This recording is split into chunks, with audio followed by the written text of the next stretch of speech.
Ay,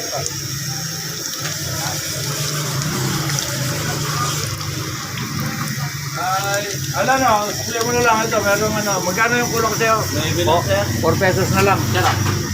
Okay na to? Thank you very much, sir. Ayos na? Yung tanigi mo nandito. Hi vlog, welcome to my guys. Shutdown relationship guys. Ito, pakita mo siya. Kilala niyo ba itong isda na to? Ito yung sinukmuraan ko kanina para lang makuha. Gusto niyo magulam ng pangsabaw. Hindi lang masarap. Yummy pa.